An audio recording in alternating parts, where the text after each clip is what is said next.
All right, guys, welcome back. This is going to be part two of what truck should you buy.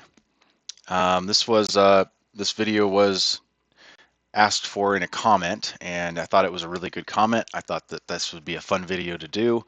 I like looking at used trucks to purchase, so this is going to be part two. Hopefully, you've already watched part one.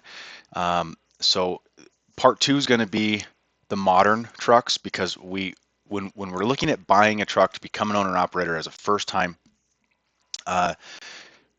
truck owner, there's kind of three trains of thought that you can use, and that's why I'm doing a three-part series to kind of go over it all, because there's not any one answer that's right for everybody, right? It all depends on your operation, and then what level of risk you're willing to take. Also, the amount of money you have to invest. So we're going to get rid of these old trucks, and we're going to go to modern trucks. So we're going to go back to the year filter here, get rid of that. We're going to go to 2020, and we'll probably go to 2023. Pretty narrow gap. So in the modern world, what I'm going to recommend, again, guys, I'm going to stay with the Peterbilt and Kenworth models. It's, I don't think, I think it's okay to buy a Freightliner Cascadia. They're pretty good trucks. But when someone asks me, to do a video on what truck should you buy, I'm going to encourage them to buy the trucks that I buy, right? I'm not going to encourage somebody to buy what I don't buy, and I don't buy Freightliner Cascadias. So far, I haven't been. I don't know them very well. There's some issues with why I don't buy them, and we'll talk about those, I'm sure, as we go through this video. So welcome to part two. This is a modern truck, a new school. Let's look and see what the new school trucks are going to give us, the prices, what engines, what gear ratios I would choose. So first of all, when we go to modern trucks, now we're dealing with emissions. 2020 and above, emissions got pretty good, right? They weren't awful. In the teen years, emissions were awful, and we just didn't get it right. That's why everybody was deleting everything, because it was so bad. But after 2018, 19, the emissions systems got better. Engine manufacturers were better at dealing with it. So let's just go through here. What I'm going to do, though, so what I was coming to with that is, because we're dealing with emissions, we want to not idle these trucks almost at all. Idling is very, very hard on the emission system, and that's one of the big problem areas of modern trucks. So we want to bring idle time down. We also, when we're purchasing trucks, we want to make sure idle time's low. You're not going to be able to do that without getting an ECM report, which dealerships just never want to do. It's like pulling teeth to get them to give you a ECM report. Okay, let's get into the video. Let's start looking around. So I'm going to put in here a keyword, APU, because I want to look at trucks that have APUs. Let's see. Why did it not search? There it goes. Okay. So now we're looking at trucks with APUs. So we got some really cheap trucks here.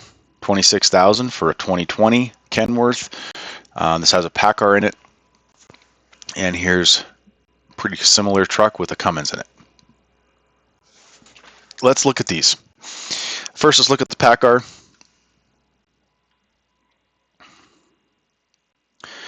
Now, again, we're, unfortunately, in this case, we are looking at flatbedding trucks, but unfortunately, some of the best deals we're going to find are going to be tall roof sleepers, just because that's what's on the market. So I bought two tall roof sleepers. One of them pulls flatbed. So it's not horrible. It's just not ideal. Okay, so what we got going through the specs here, we've got 670,000 miles. My T680 that pulls the flatbed It's a 2020 T680 with a PACCAR, this exact truck. It has over 700,000 miles right now.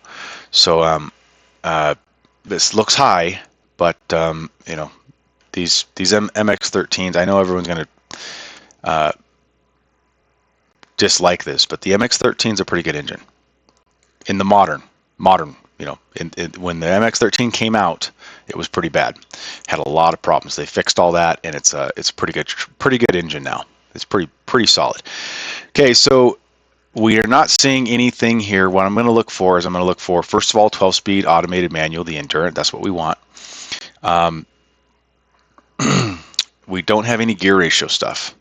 It doesn't tell us what gear ratio is in here. So that's a very, very important part of the puzzle that this doesn't even give us. Looks like it has a Thermal King. That's good. That's a great branded carrier.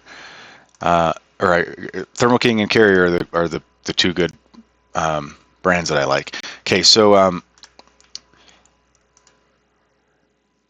yeah, I'd like to know what rear end ratios it has. In these trucks, 264s and 279s were common, but you see some that they spec them with 308s or 336s, just, you know, stupidly. So I'd want to verify that. That price is pretty good for a modern truck, right? 600,000 miles, you're going to have some emissions problems. You're going to be changing some sensors here and there. Here's why I like the PACCAR brand trucks instead of Freightliner. Their admission system is built, it's a Cummins admission system.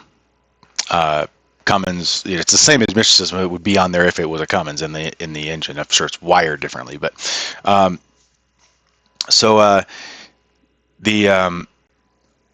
that can be all replaced individually. So we can replace the DPF filter, we can replace the SCR, we can replace the all the other stuff, the doser, all separately. The Freightliners have that one box, and I think some shops can separate the one box and replace parts, but it's kind of intended to not replace parts. To when something fails, you replace the whole one box. That was just Freightliner's idea. It works pretty well until it doesn't, right? And so when we're looking at trucks with 500,000 plus miles on it, we have to remember it works well until it doesn't. Well, it's probably not anymore, right? It probably worked well while the fleet owned it, and now it's not working well, so it's being traded in. Okay, we're going to get off of this one. This would be a possibly, because of the price. I think when we go to the modern trucks, guys, we have to change our way of thinking. We're not anymore looking for a cheap price, because now we have a modern truck. We got a 5-year-old truck, a 4-year-old truck. We're going to be getting a bank loan in almost every case. Now, it would be better if you could pay for it cash, but let's be honest, most people are not going to do that. They're going to get a bank loan, and you can get a bank loan on these modern trucks. So let me back out of here. So we're really not looking to get that price super low, because we're not planning on putting cash on the truck anyway. So let's scroll down here and get into a little more expensive trucks.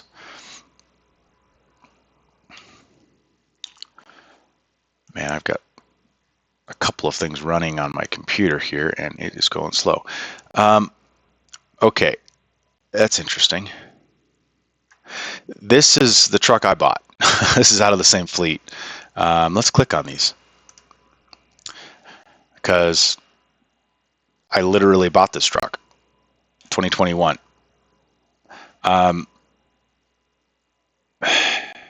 It's depressing to see the price. It's good for whoever's going to buy this truck, but it's depressing for me because of what I paid. 485,000 miles. It's the exact mileage that I bought my truck at in July this year, or I guess it was 2024, so last year. So this is out of the, I want to speak before I know, but I'm nearly certain this is the truck out of the Kansas City. Yeah, it's MHC Kansas. So this is, so call up MHC in Kansas City, Missouri, and talk to Ziggy. He's the sales guy over there, and he'll get you this truck. I would have to approve of this truck. Now, you want to go through it and check it, right? Unfortunately, on these new modern trucks, there's not much checks you can do, right? Go drive it, crawl underneath it, um, listen to it run. Now, if everybody has watched my videos, you know that I'm a fan of Kevin Rutherford's program. I like the Let's Truck Tribe site, and you get a lot of good data over there. He has a great podcast, but he recommends buying trucks a little differently than I do, and he's not wrong. I like his plan. It's just very complicated, which is good and safe. So his plan is always get an oil sample. That's a great idea. Fantastic idea. In fact, I should have mentioned that in part one. That's where that becomes more important on part one trucks. Damn it, I should have mentioned that. If hopefully you've watched part one and now you're watching part two, and so hopefully you'll remember to put that snippet in on part one. Oil samples before you buy. Absolutely. On these new modern trucks, the reason I don't recommend an oil sample is because this is already at the dealership. This has already had the oil changed months ago when it got traded in, right?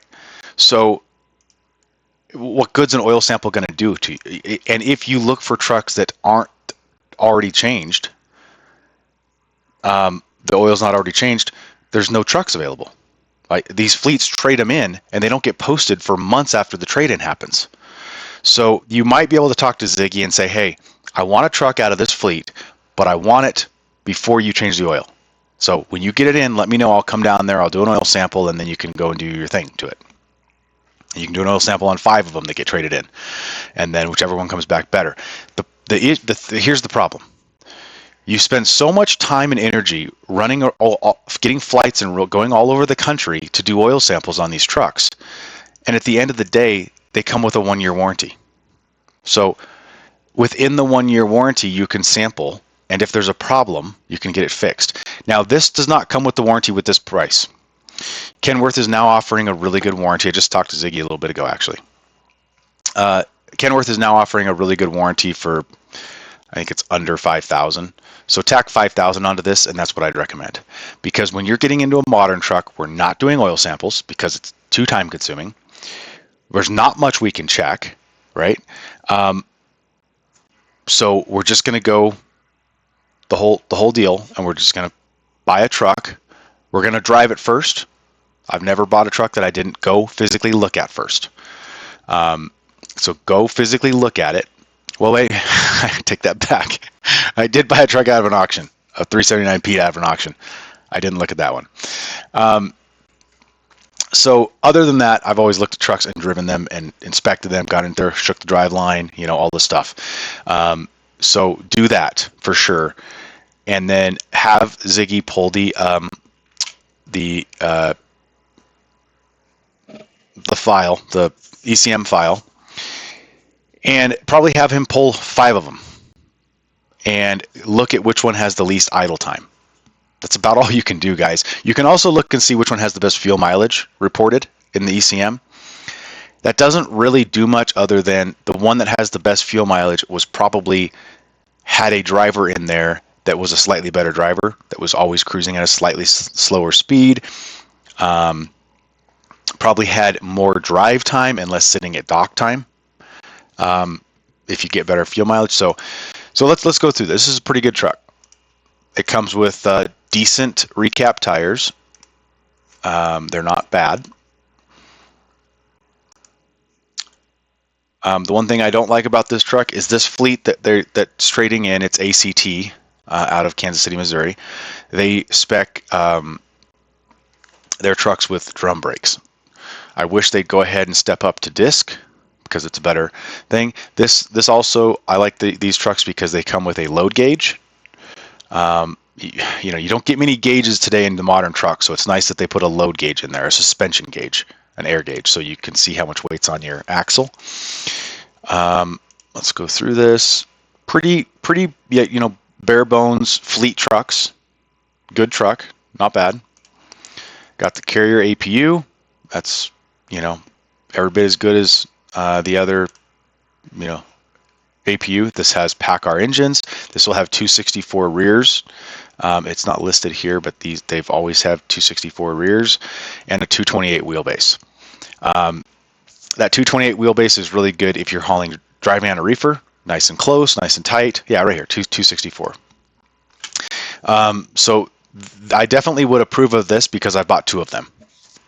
So I don't know how I could, in the modern world, I don't know how I could give you a better option than the 2 trucks I actually bought.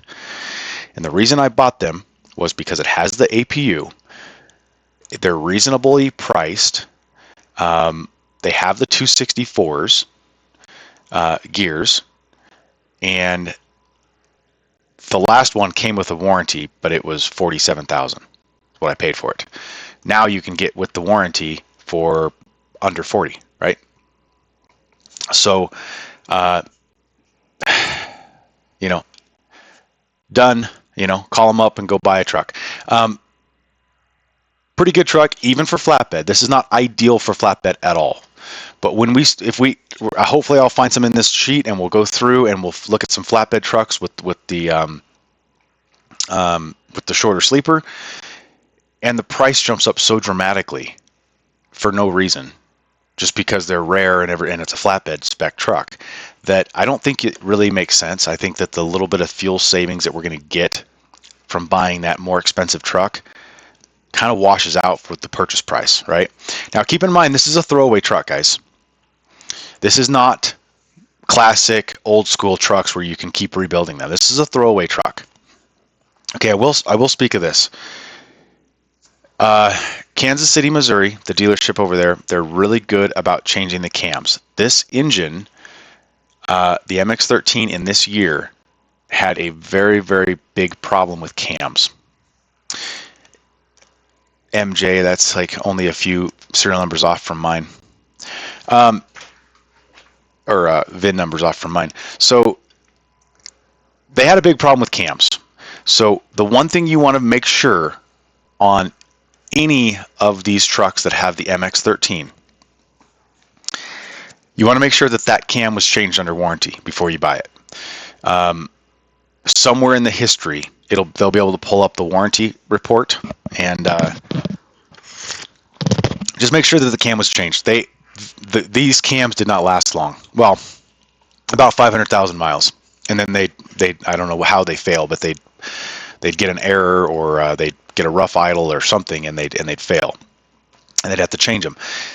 The cam is in the block on these engines, not overhead, and apparently, I don't understand how this makes sense, but apparently they have to pull the transmission out and the clutch out and replace the cam from the back. Not really sure how that works. I don't know where the cam is in the block, but so it's a pretty big labor-intensive deal. The cam's only $600. It's a pretty small item, except for its huge labor costs. So, since we know that's a problem with this engine, you want to look for trucks that have already had that solved under warranty before the fleet traded it in, right? Or it got done when it got traded in. You want to have I think you get where I'm going with that, right? So that is one drawback to this engine. They had weak cams, and they went out they didn't last long, right? So,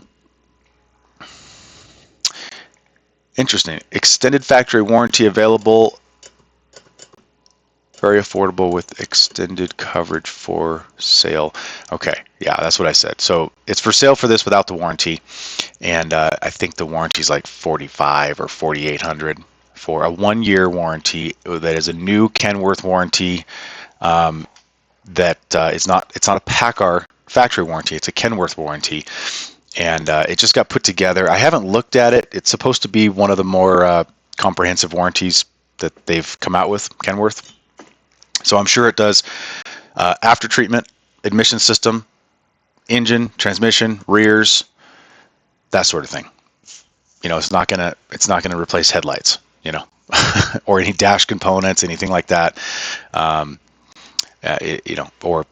APU, that's completely separate. So that would be a good truck, guys. Okay, let's keep going.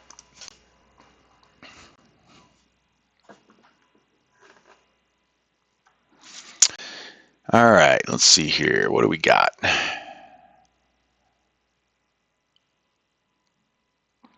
want to get down into the little more expensive trucks.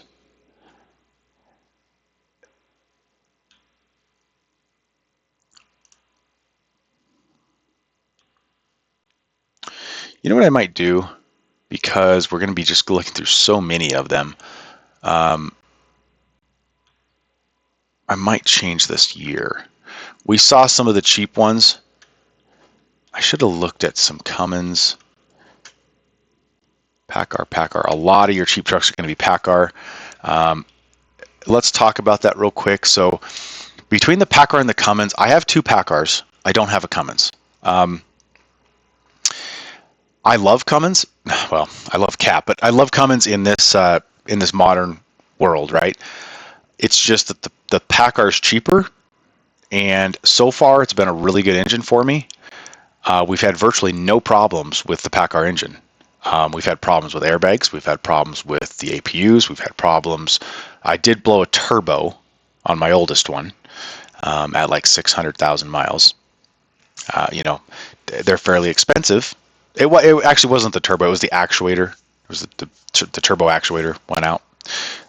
And we replaced the actuator and the turbo because there were some signs the turbo might be short on life. And so, but zero problems with the engine itself. So I think that the PACCAR is a pretty bulletproof engine. Now, again, they have that cam problem. Get about 500,000 miles out of a cam, right? So, and I'm sure Cummins has its problems as well. Cummins is a little more powerful, easier to work on, and a little, I think they're also pretty efficient, but I have to give efficiency to the PACCAR because it's a smaller engine and it's built for efficiency. Of course, the efficiency series Cummins is also built for efficiency. So I'm not sure if we can necessarily say which one's better. Now, these are the same trucks, just with a little bit less miles, like 10,000 less miles. Let's see. Let's just look at this one just because it is a Peterbilt and it has a Cummins in it.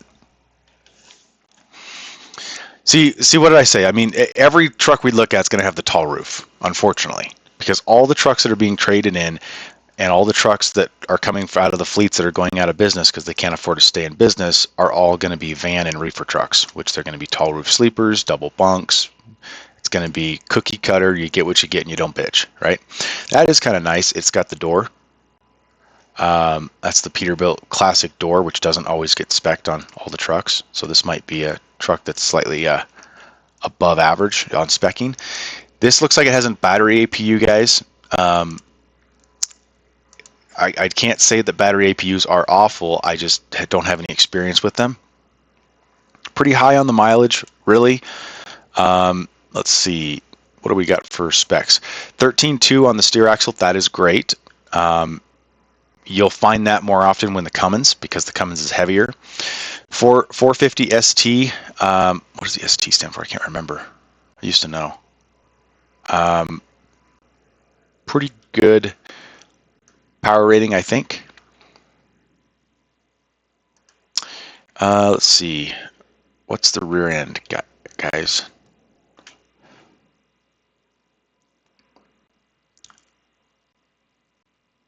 "12-speed automated manual." That's what we want. Where are the... So the Peterbilt's going to be a little longer frame. I've noticed this. 236 is about the shortest you'll find, and you do want a short frame on these trucks when you're hauling a van or reefer. If you're hauling a flatbed with it, the length of frame doesn't really matter. Longer would be better, theoretically.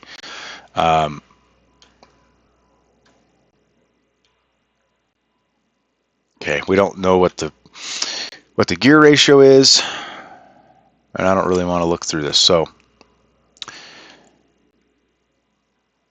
disc brakes, that's good. All right, so let's look through the pictures, guys. Let's see what we see here.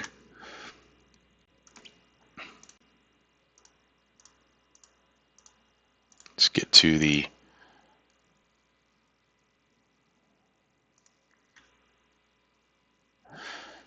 chain racks. Where's this truck at? Oh, this is a Canadian truck. Huh. Yeah, that's not going to work.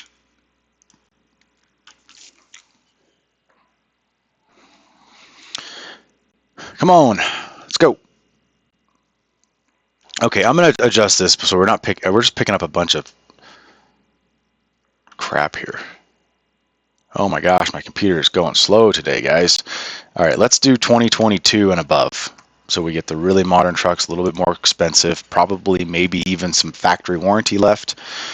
We'll see. These are back on the market. 2022's same truck.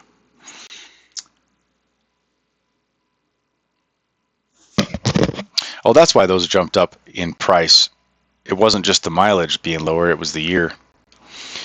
Okay, let's see here. You see what I mean? Like when you're looking at the modern truck, it's just kind of cookie cutter.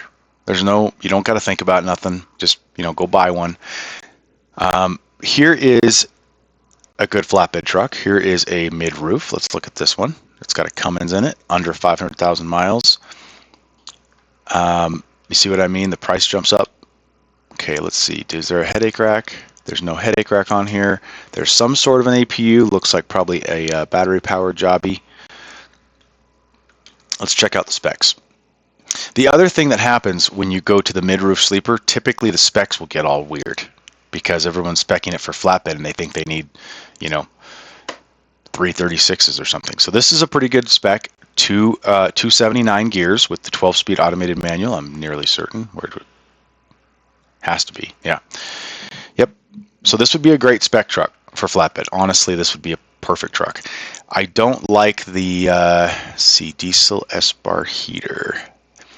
Airtronic. I don't know anything about this. I've always been a little nervous to try the battery-powered APU. Although recently we've had a lot of breakdowns with our carrier because it's aged and it's got a lot of hours on it, and so maybe it's worth trying a battery-powered APU. The thing I don't like about the battery-powered APUs is they run out.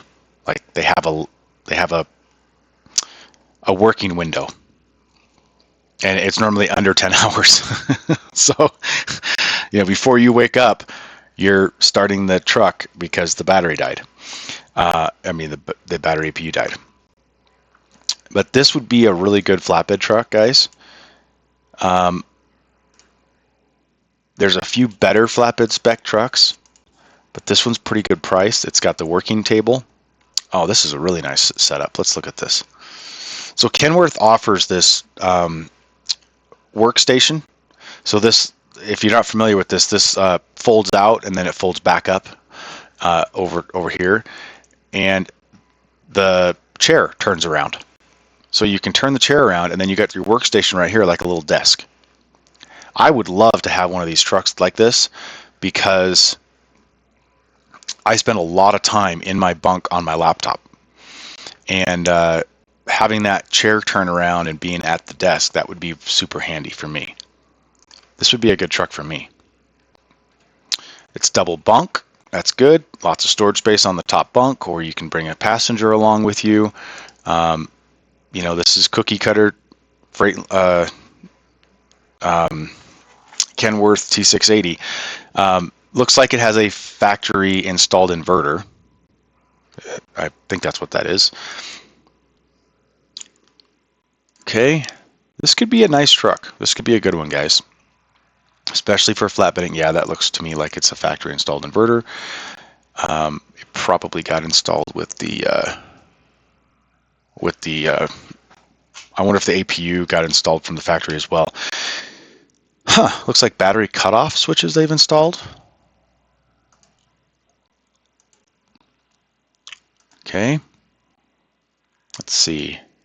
Yeah, I'd approve of this truck, guys.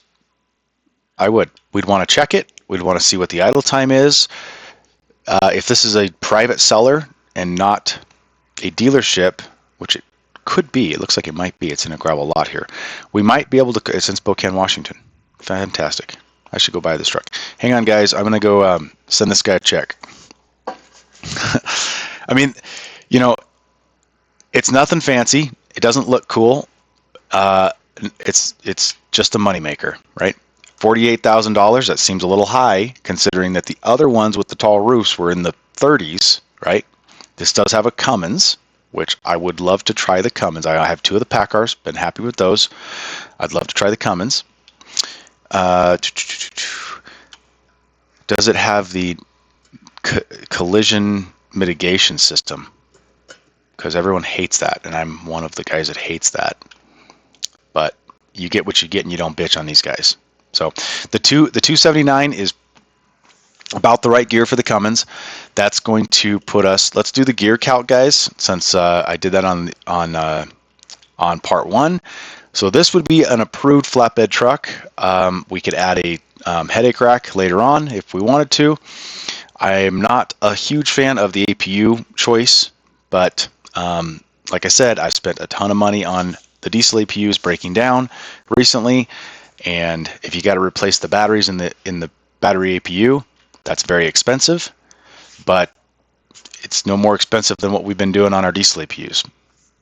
You're going to idle that engine more because on a 34 reset, I doubt very much that AC is going to run for 34 straight hours. You'll be starting the truck. In a 34-hour reset, I'll bet you idle that truck 8 to 10 hours. That's not good on the engine, but you know, it's better than idling the entire time. And on a 10-hour reset, if you got fresh batteries in there, you'll probably be good to go. 244 wheelbase, that's fine because we're talking about flatbed here. If we're van, that would be bad. What was I doing? Gear calc. Okay, let's see what we can drive. How fast we can drive. Did I? This computer's going super slow. Okay, so we're going to go switch over to the gear calc I have set up for. Oh, I changed this. Dang it. Hang on, guys. I got to put in the right gear ratios for the 12 speed. So the 12 speed is a 1.3. Now this is a 10. I'm using the 10-speed calculator, but I'm putting in the correct top 3 gear ratios. So just so this would be 12th gear, 11th gear, and 10th gear in the 12 speed, right? So we've got our 1 gear off of direct is 1.3. Then we have direct 1-to-1. Then we have an overdrive of 0.77. That's the 12 speed. Now this is the 264. Let's put in 279. Same tire size. We're going to be using low pro 22.5s, and so this would be our top gear down here. Now we have a Cummins, and this is a modern Cummins. Peak torque is 1,000 on that engine, and so we want to run it not under 1,000. So I would say on this engine, ideal speed for that engine is probably 1,100. That puts us at 60 miles per hour. Beautiful, perfect. All right. We could go up to say 65 and be under 1,200 RPM. Beautiful, perfect, right? We could go down to 1,000 and be in the 55 range. Beautiful, perfect. That gives us pretty much the speed that we want to drive, somewhere between 55 and 65. Now, 1,000 RPM on that Cummins is a tad bit low if you're but here's the nice thing about the automated manual. You set that cruise at 55 or say 57, right? 1,050. That 1,050 for that, I think. Now I don't have one, so until I have one, I can't speak to it. But I think looking at the profile, the power curve, and everything, and operating the Packard and also looking at its power curve, I think that 1,050 would be really the sweet spot for fuel mileage for that Cummins. But and what happens with the manuals, you know, the old manuals, is that we always opted to go a little on the high side of our RPM because we want to be able to torque down on a hill without moving the stick all the time. It gets exhausting for the driver when we're moving the stick all the time. That's why the 13s and 18s are nice. You can split a gear and without having to move the stick. Um, with the automated manuals, that's no longer a problem. You set the cruise, and guess what? As soon as it torques down on a hill, it's shifting down to direct, and now we're at 1300 RPM, right? So, and then it gets up over the hill, speeds back up, shifts back up, and goes back up to here. So it keeps us right in this ballpark here where we need to be, without the driver doing anything, right? So now we can run that Cummins a little lower, even down to 1000 RPM, right on the verge, right? Because the computer is going to shift down before causing any harm. So we don't have to worry about, because that's always the thing on the manuals that we have to worry about is if we're sitting there running at the like 1200 RPM on a cat and we got the cruise set and we get a phone call from a broker, right? And we're cruising along and we don't realize that we didn't watch our EGTs and we're climbing a hill on cruise at 1200 RPM. You get my point?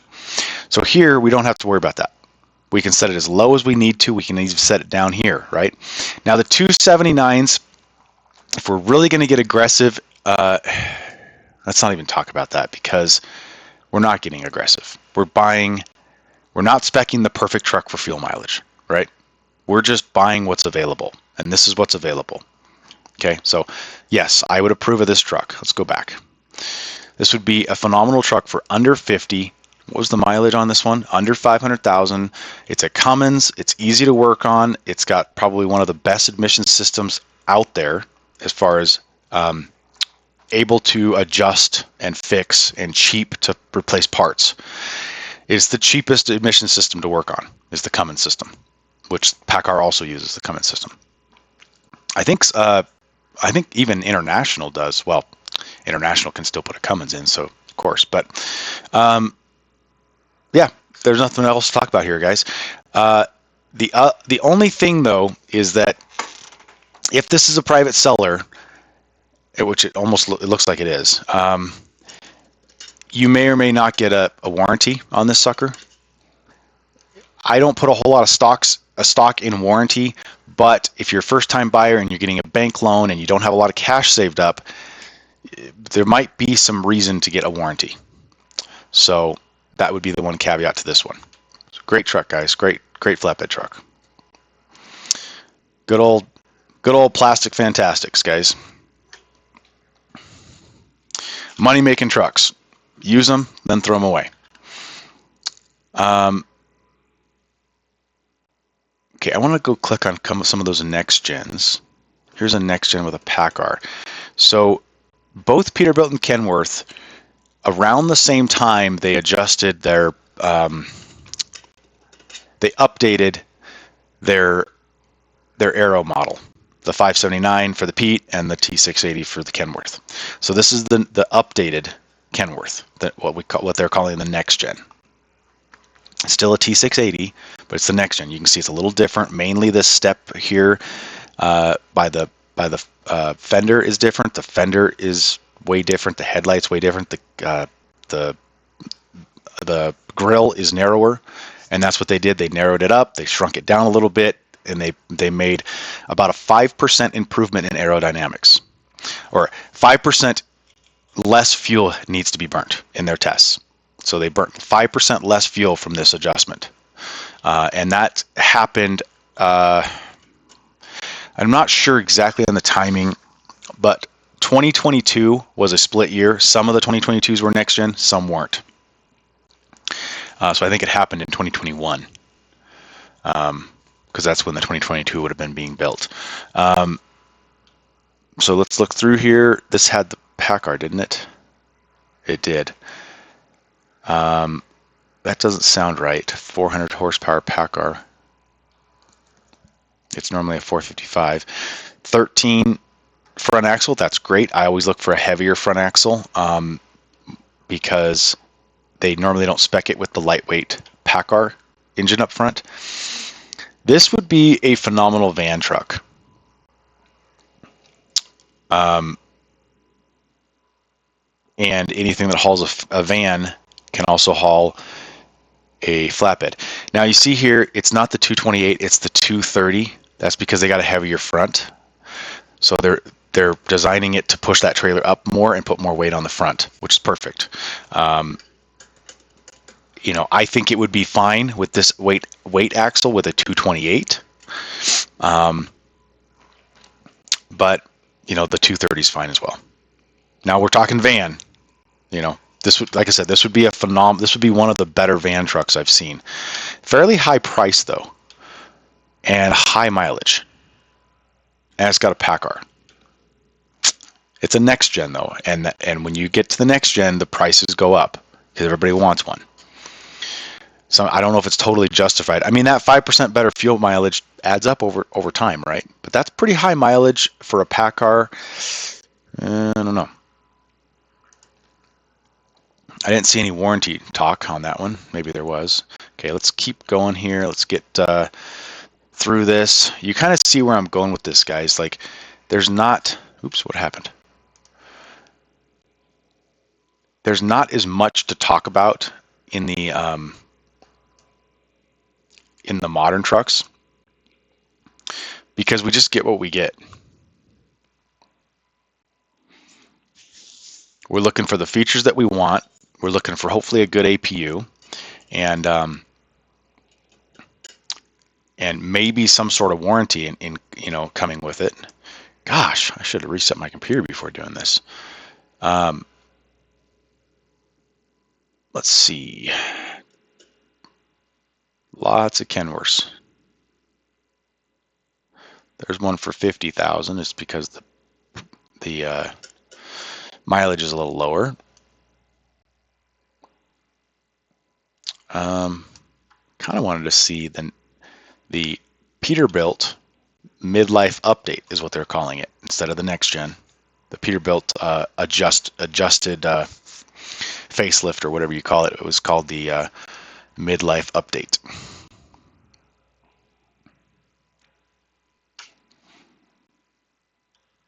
So that's the old 579. That was before the update. And there's the new one. There's the new update. You can tell from the side. You can tell because of the breather, the air vent for the air intake is a little different. See the difference? And also the grill is quite a bit different. I think then these newer ones look a lot better than the old 579s. So you see how that grill is a little narrower. Both of these are the newer model. That grill is a little narrower. Everything's a little more sleek. I do like the look of these trucks better than this one. Let's go look at some of these now.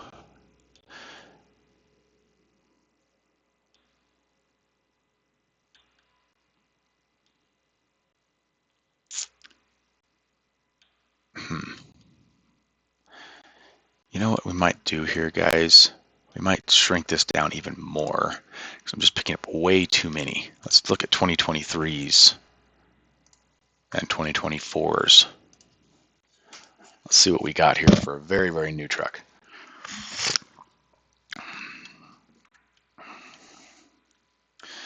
Okay, there's some 2023s. This is kind of crazy. So a 2023 is built in 2022. So this is a 4-year-old truck with 350,000 miles for 55. Price. This is why I think part 2 is going to be the majority of the people who are getting into the business should be buying a truck in the part 2 category, the modern truck, because it's hard to beat the price. Now, a few years ago, I wasn't saying this. I was saying avoid the modern trucks because the prices were over 100,000. 140,000 for a 4-year-old truck, and I'm like, that doesn't make any sense. Go buy a classic. But today, with the prices, now this here, this is probably, I would love one of these. This is the Peterbilt 567. This is a great blend between the classic style looking Peterbilt and a modern Peterbilt. Let's look at this one. For a flatbed, we'd want to take that roof cap off, that roof fairing. Get a little bit better fuel mileage by taking that off, unless we haul a lot of tall freight. But normally speaking, our flatbed hangs out, an 18 or a 30 or a 24-inch kingpin, so you don't have that 36-inch hangover like you do on a van. So you're going to have a big trailer gap anyway. This is a great truck, guys. I like this already. Let's see what we got. 13-speed manual and a 355s. Nope, don't like this truck. Bad, bad, bad. Don't buy it. So, it's a beautiful truck. It looks cool. I mean, but horrible specs. A Cummins, the modern X15 Cummins with 355. Is this Canada? Michigan, close enough. No. Mm-mm. Horrible spec. I'll show you why. This is going to be fun. Okay. I'll show you why, guys. This is going to be a fun little math calculator or gear calculator to do. Let's go back to our gear calculator, plug this in. 355s, a 13-speed, and a Cummins, a modern Cummins. Okay, let's go back to the 13-speed model here. And we got the right tire size in there. I think we do. Let's go take a peek. Did we get that wrong? Low 22s. Yep, that's right. All right, 355s. We already got that set up. All right, so what are we going to be at when we want to run that Cummins? Remember, this is the modern Cummins, so we want to run it 1100 would be ideal. Now this is a manual, so we might want to run it a little high so that we have some room to torque that down without having to make that shift all the time.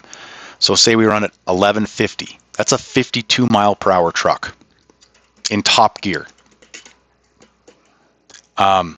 What? So no, that's a horrible spec truck. So what we end up doing, if we run a reasonable speed of 62, which is still slow, we're 1370 on the RPM on a Cummins that should never run that high. No. Horrible fuel mileage, a ton of extra wear and tear on that engine. And here's the thing.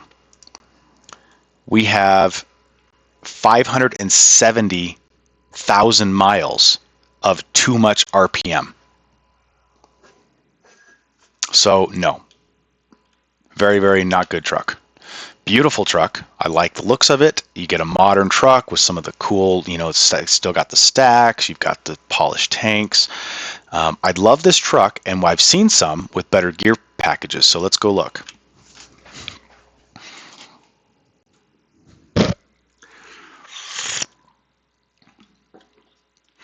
Here could be a good flatbed truck.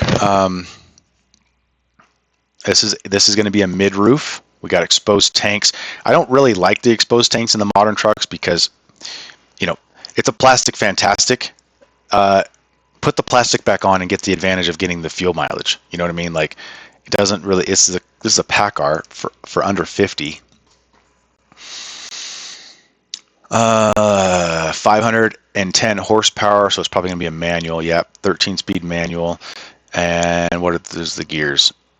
They probably did a horrible job speccing this. So this is what I mean when at least it's got the tall tires, but we don't know what the rear end package is. It doesn't say it anywhere. 231 wheelbase. That's a crazy low wheelbase. It's almost like this might have been spec'd for a tanker operation, possibly.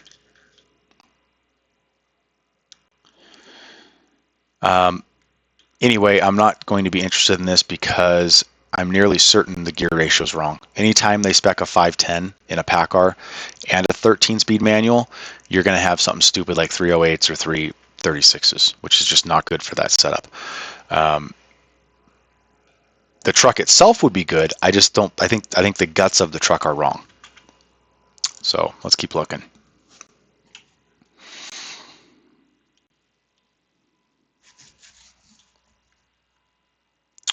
Kind of want to see some more Peterbilts. I might go look for that 579 or 567 because that is a great that's a great Peterbilt for flatbed in the modern Peterbilts. The problem is it's often spec'd wrong like that.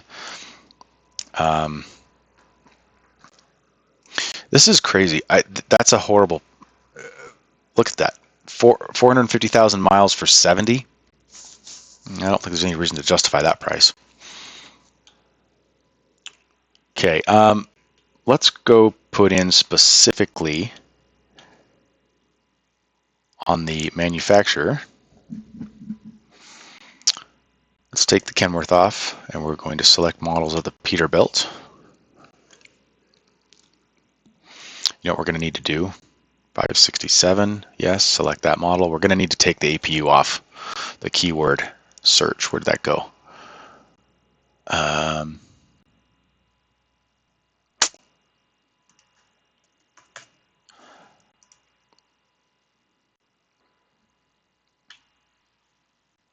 Okay, now we picked up some more of these models.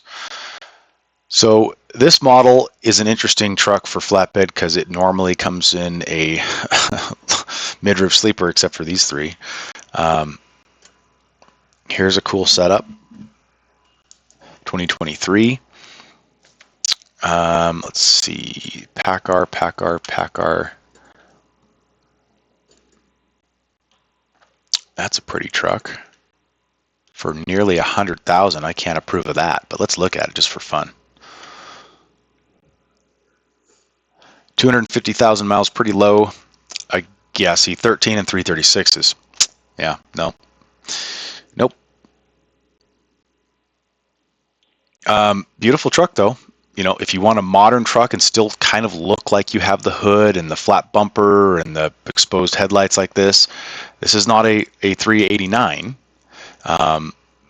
But you know, very very cool looking truck for a good compromise. This would be a fairly good aerodynamic truck, and it's a kind of a good blend or compromise between the true long hood 389 and the 579, which would be the true aero truck. So this would be but for 94,000 we can do much better, guys. So that gear ratio, let's go look at that gear ratio real quick with the PACCAR. Now the PACCAR in the 510 horsepower rating has its peak torque at 1,000, just like the Cummins. So we probably want to run at 1,100. That's a 53 mile per hour truck. Now the PACCAR does really well with high RPM because it's such a small liter engine. I don't know on the 510 if this would be true, but we could probably run it up into the 1,200, maybe even 1,250 range reasonably and get pretty good fuel mileage there. So that would be a 60 mile per hour truck. You know, at a higher RPM than really we should run. But we could, because the PACCAR is very, very flexible. That's the nice thing about the PACCAR. It is a very RPM flexible engine. It's got a ton of range. Now, I don't have any experience with the 510 setting, but it can't go as low because its peak torque is 1,000 versus the 450 is 900. Okay, let's back out. That is definitely not approved.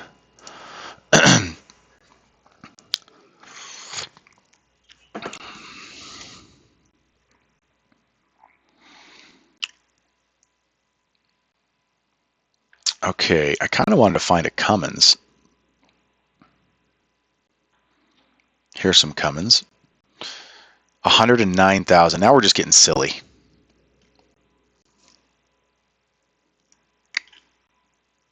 Just getting silly because you could go buy 3 of those trucks from Kansas City for that price. I mean, buy 3 of them and have 2 as spares. I mean, so it just gets silly. And the Kansas City ones, even having the tall roof, are probably going to get better fuel mileage than this one because this one's probably still stupid spec'd. So that's what I mean when you look at trucks that are designed for flatbed, right? You get into specs that are just dumb. And so that's why we end up buying trucks that are spec'd for vans and pull flatbed with it because they're spec'd better. We get better gears, we get better transmission options. So I think this is a little silly for us to be looking. Let's go. Okay, before we end the video, I think you get what I'm going here. That's what I would look at. I would look for the 279 gear, the 264 gear, the 12-speed automated manual, and the PACCAR or the Cummins, either one, whichever one you're good with. Most people are going to recommend the Cummins. I think I would as well, just because they're easier to work on. All your mom and pop shops can work on them, whereas that's not true with the PACCAR. I've had extremely good luck with the PACCAR. They just never break. So we don't need to worry about that issue. But the Cummins, generally speaking, is going to be a better first truck. It's more mainstream. And then I think that it just makes a lot of sense to buy a truck with an APU already on it, because it doesn't seem to raise the price all that much on the truck itself. You can wrap that price into your loan if you're getting a bank loan, whereas if you buy a truck without an APU, now you're putting a $15,000 APU on a truck you just bought, and it's money out of pocket, or you got to go get a second loan for the APU. So it's better just to buy it with it. And also, when you pick the truck with the APU on it already, that means it should have less engine hours. Okay, let's do this. Let's, just for fun, before we end the video, we always got to go look at some fun, cool trucks. Let's go look at the long hoods, guys. Now, this is a very new long hood. So let's look at this first, and then we might even go have some more fun. I've looked at this truck before, because I know you guys probably don't believe this, but I love looking at trucks. I think I have an addiction. It's called a Peterbilt addiction. I can't stop buying these suckers. So this is a cool truck. I think this is the one I was looking at. If you really had a lot of money to blow and you wanted something cool, this could be a fun truck to get into. Yeah, this would not be horrible. So this has got the 510 PACCAR, 389, the 2023 389, which let's go look at it, because I think this one had the updated dash, which I don't know if that's good or bad. Let's see. Come on, give us the dash picture. Yeah, that's got the digital dash, the digital instrument panel. It's a nice upgrade, because you can adjust all your gauges that are reading out. You can put fuel mileage up here, you can put oil temp here, you can put oil temp down here, you can adjust everything. It's all adjustable for how you like to see it. And you can put gauges on there that weren't necessarily on there on the old models. Like you might be able to watch your intake, your air intake temperature. I don't know, I'm just guessing. You could put gauges on there that the ECM's reading that aren't necessarily going to be something that most people want, and they don't put a physical gauge for there on other trucks. So it becomes kind of cool. However, because of that updated computerized dash, it could end up having issues that you're constantly in the shop getting, a computer update or something. Okay, so let's airbag front, nice. This would be such a fun truck to drive. Yep, it's got the updated Z Plus steer tire. This would be, like I said, if you want to blow a bunch of money, this would be a fun way to blow it. Okay, so this has got the 18-speed manual and the 308, and it's got a 13.2 front axle. This is an approved truck, except for you'd be stupid to spend that kind of money. This is actually an approved truck on the classic side, on the old school side. This is new school but old school, right? So let's put this in. Let's go back to the 18 speed over here. Let's put in the 308, right? 308. That's the small tire size. And let's go see where that PACCAR would run. We'd probably want to be 1100, 57, 58, 59, 60.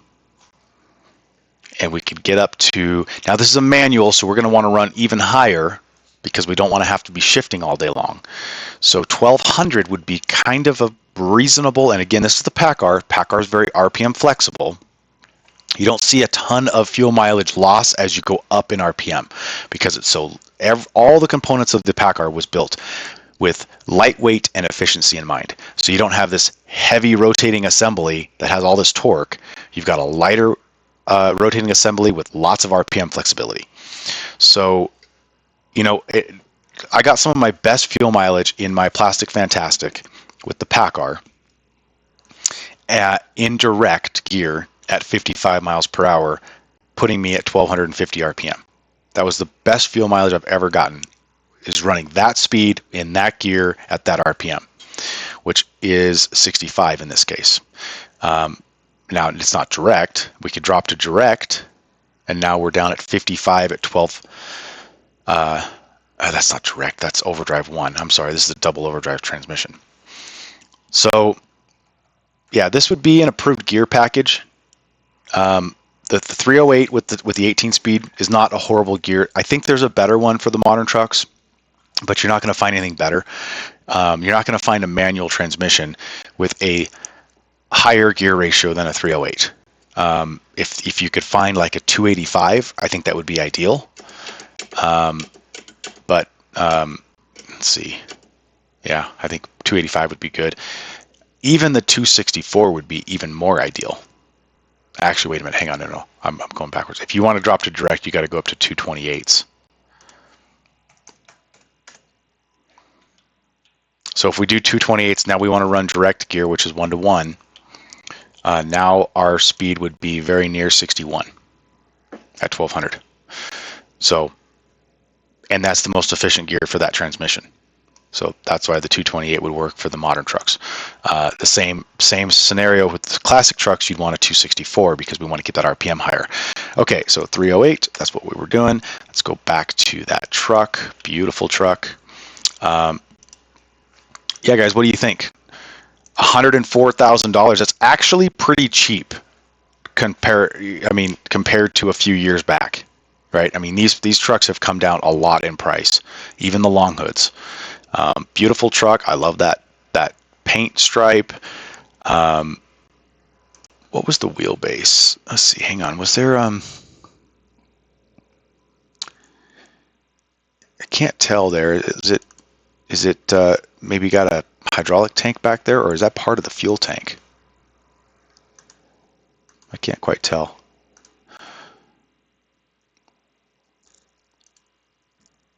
Yeah, beautiful truck. Great tires. How many miles? Almost 400,000 miles. It's a lot of miles for that money, but it's a long hood. Classic. This is going to hold its value. This is not a throwaway truck. It kind of is with that engine. Yeah, that's probably why it's so cheap. Okay. So let's find one with a Cummins, because the Cummins are going to be much higher priced. PACCAR. Here's a Cummins with 400,000 miles.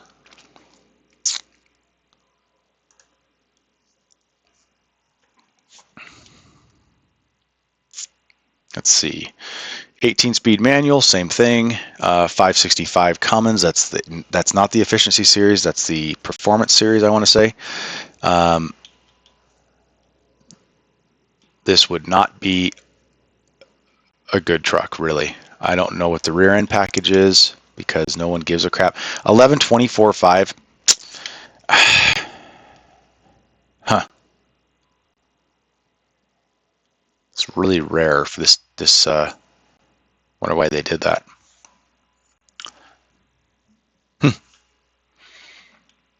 Cool looking truck though. No APU. Not an approved truck, I don't think. Price is too high. The engine is set wrong for efficiency. But if you're going to get a long nose truck, you're just not going to find efficiency engines, because nothing about long nose screams efficiency. A lot of PACCARs here, guys. Here's another Cummins. Let's see. Let's shrink this down. You can tell I'm addicted, huh? Can't stop. I need to end this video. It's getting long, guys. Let's look at 2022s, because that'll put us in a little bit better price point. Actually, wait a minute. Yeah. Dang. 48,000? What's going on there? Yeah, that's the interesting thing about today's market. Prices just keep coming down on these used trucks. Um, I mean, 80,000 sounds like a lot of money, but this is a long hood we're talking about. These used to be 200 grand. You know what I mean?